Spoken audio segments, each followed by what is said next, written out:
All right, how's everybody doing? This is the Comic Samurai. I want to welcome you to my next video, and tonight we're going to be doing something a little bit special. Tonight, we're going to be delving deep in how I hunt for hidden gems. Let's go ahead and jump right in. I'm going to be showing a bunch of comic books tonight and pointing out what I look for in a comic book when I think it might be a potential hidden gem. And this first one is Conan the Barbarian number 248. And this one exemplifies what I look for in a hidden gem. This cover, done by Art Adams.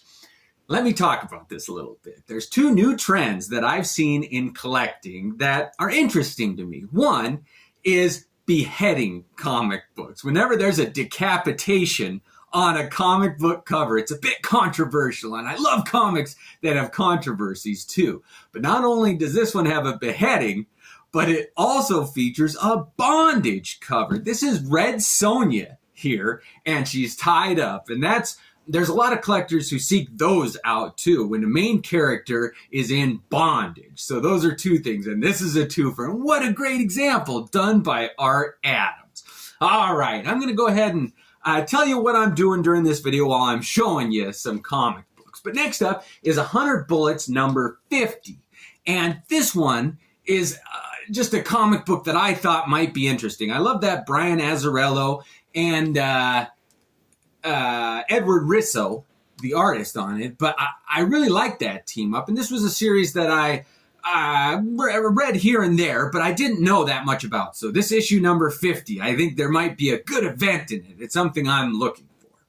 So what instigated this video is that I decided to put in a mail order for comic books. When I was young, growing up in rural Montana, we didn't have a lot of comic shops. So one way that I got a lot of my comics was through mail order. And that was always so fun for me as a child to make a list and write a check. And I didn't have a checking account, so I'd have to have my dad write a check and mail it in. And I'd wait weeks and weeks. And then that package would come in the mail. And it was like Christmas morning. You were so excited.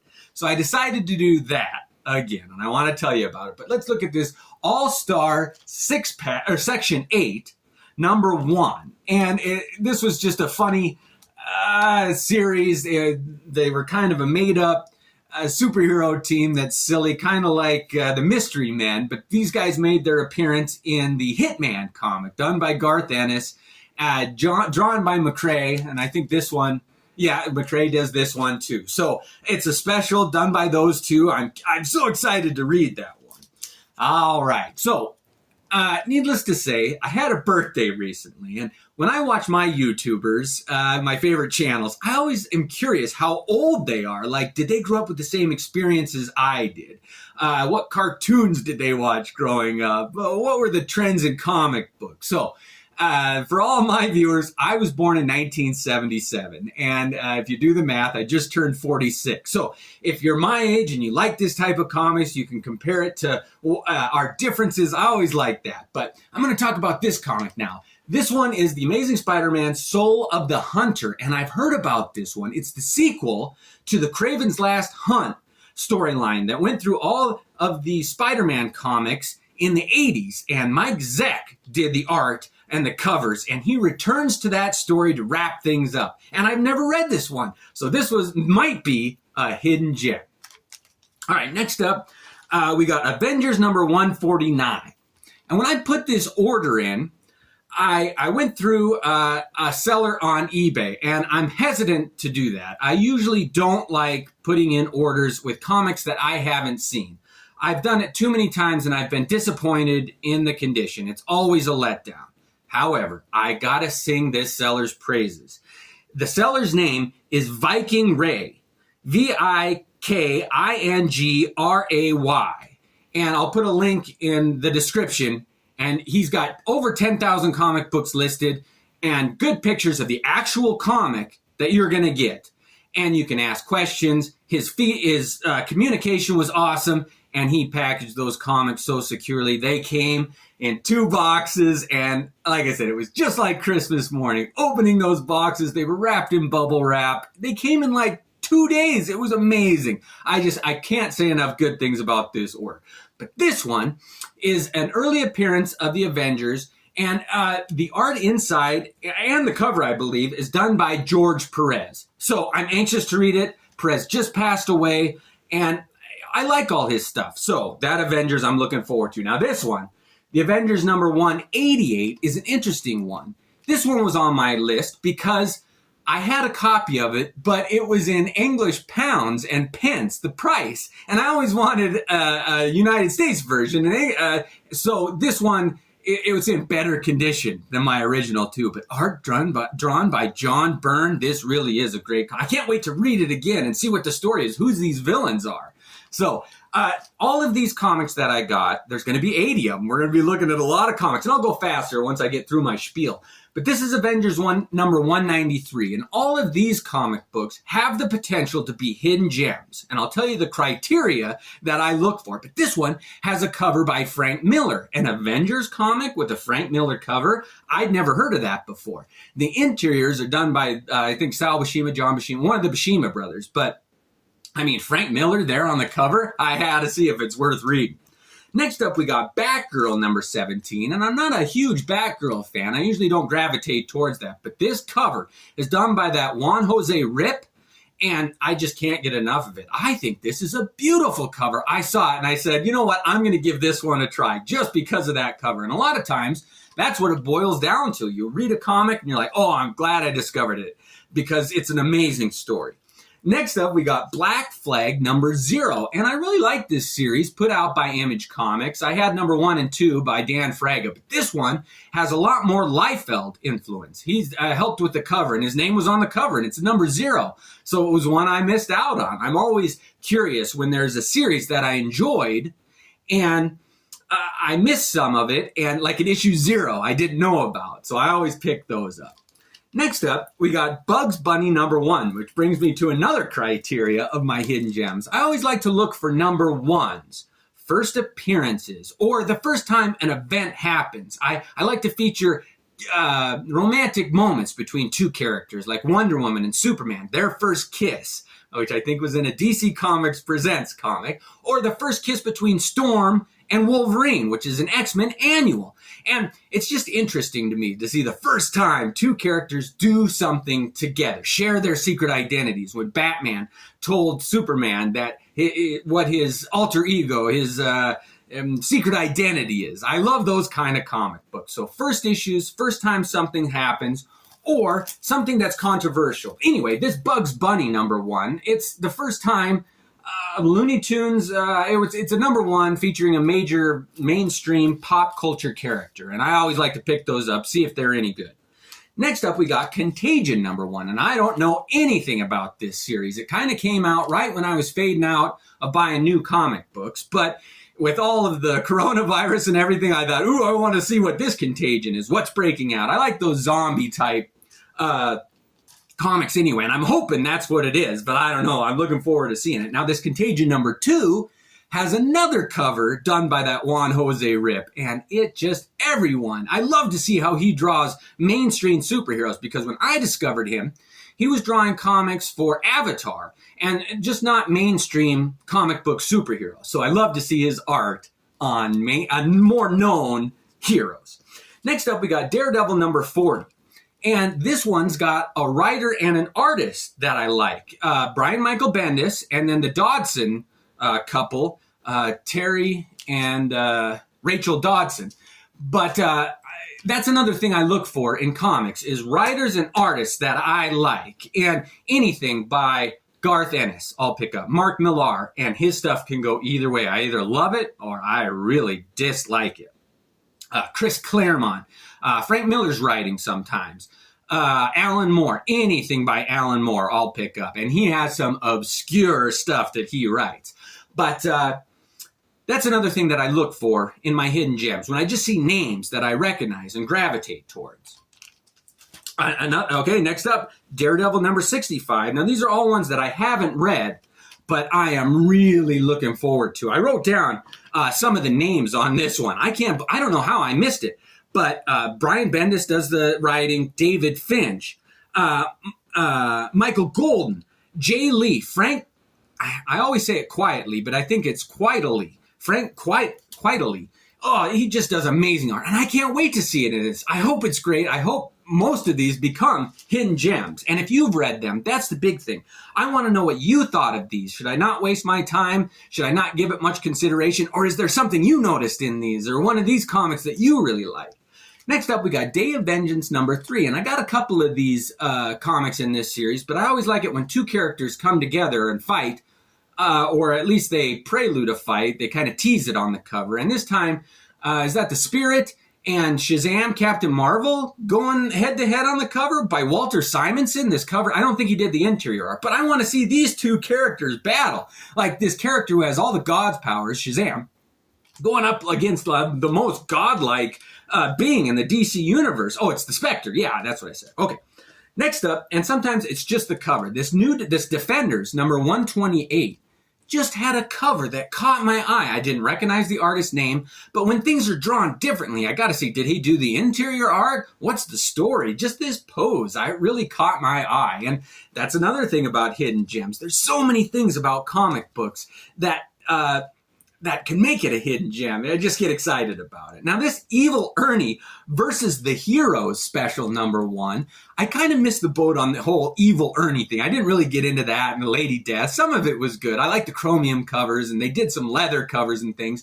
But this one, I love spoof comics where it's like alternate realities or alternate heroes, like a weird version of Captain America against Evil Ernie, and they're all getting murdered. Something about that. It's like a little kid's dream of what a comic book should be. This evil being, an Evil Ernie who's all powerful, taking down the superheroes that you know. But it's not the real Captain America, so they can really push the envelope and do some things you wouldn't expect. Next up, we got Fantastic Four Unlimited #4.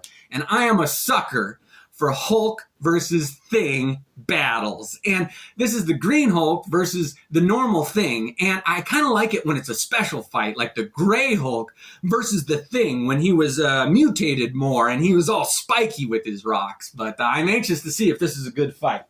Next up, we got Flash #107, and it features a battle or a race or a team-up between the Flash, and I don't know if this is Wally West or Barry Allen. My guess is Wally West. This seems to be that time period, versus Captain Marvel. And I've never seen those two, just those two, do a team-up before. So I said, what the heck, let's give it a try. Next up, we got the Flash #109. And I always like it when multiple versions of the same character team up. The different versions of the Flash, Wally West, Barry Allen, the kids, Jay Garrick, all those characters, when they have a team up, it catches my eye. I hope it's a good team up because sometimes when their powers are a little bit different, I like to see how they can play off of each other. Next up, we got Gen 13 bootleg annual 1, and Garth Ennis does the writing and Steve Dillon did the art, and this is the team that did all the Preacher comic books. So when there's a pair of writers that I love, I gotta get that comic book and see if it's a hidden gem, if they struck gold again. Like anything hidden by Chris Claremont and John Burns, they did some Marvel team-ups together that just fly under the radar. They're as good as their X-Men stuff that everybody loves, but they're not as well known. Next up, we got a series called Goddess, and I missed the boat on the Vertigo stuff. I don't have much of it, but it's another Garth Ennis title, and I thought, it seems interesting. I'll check it out. That art style's different. Let's see what it's all about. Next up, we got Grifter versus Bad Rock, special #1, and Liefeld's name was all over it. I don't know. Nobody signed this cover, but I think it's Chap Yape art. But I'm willing to roll the dice and see if it's any good. I like those characters, and when Rob Liefeld's involved, he makes it interesting at least.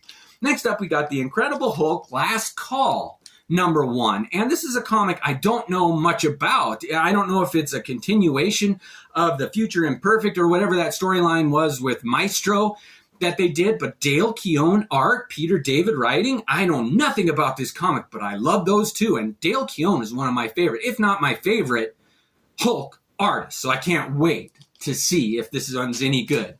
Next up, we got Legends of the Law, Judge Dredd #8, and John Byrne's name is on this, and he did a real obscure Judge Dredd comic book that I loved his art on Judge Dredd, and I think he just wrote this one. I kind of flipped through it. He didn't do the art, but Who knows? He might have written a really good Judge Dredd story. We'll see. Next up, I'm so excited about this one.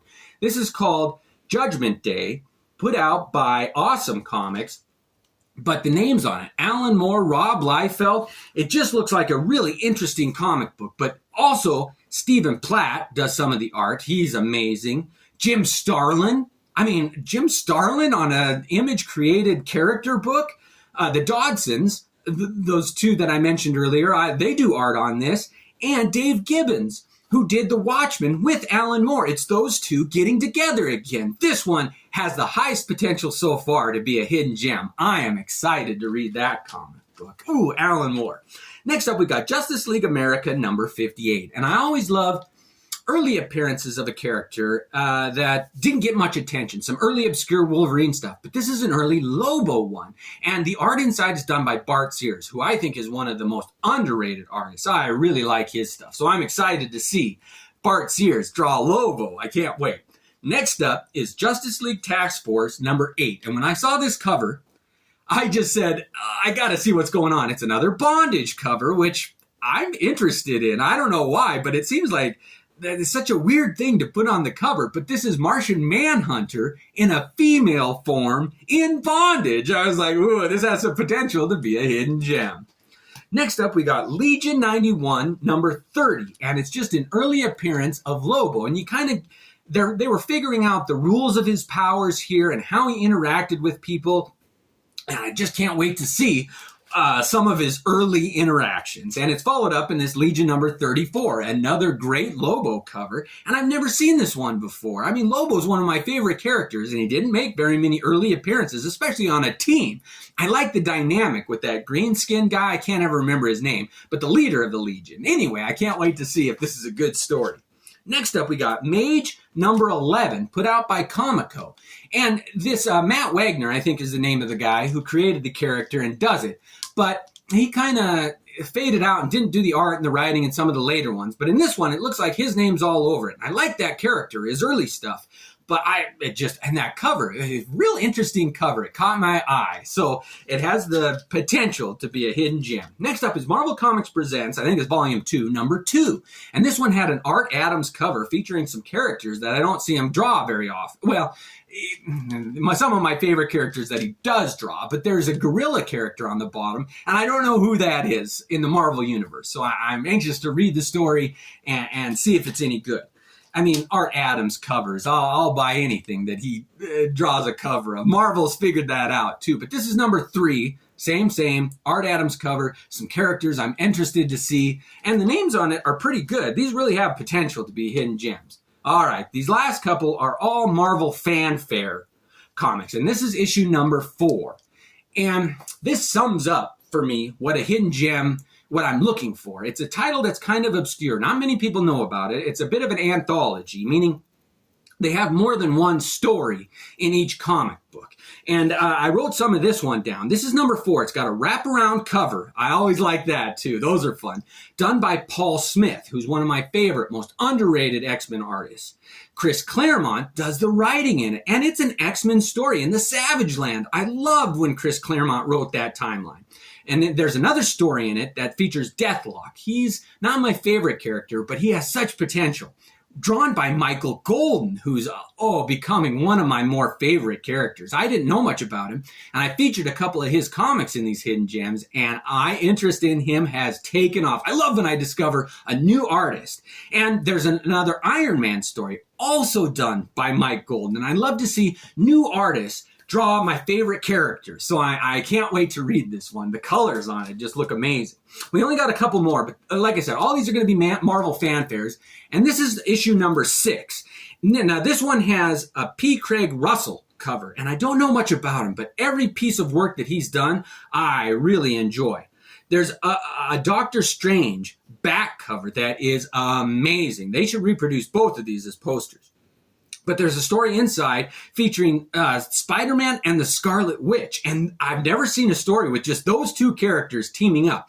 And the Scarlet Witch kind of looks like MJ. So I'm wondering if there'll be any recognition there. Like Peter Parker will be like, oh, this kind of looks like Mary Jane. And then the second story is a Doctor Strange one drawn by Charles Vess, who's one of my favorite Spider-Man artists. Oh, his covers are amazing. He's the guy who did Web of Spider-Man #1 that's so famous. But the way he draws Doctor Strange, I really think all these Marvel fanfares are amazing. They have the potential to be.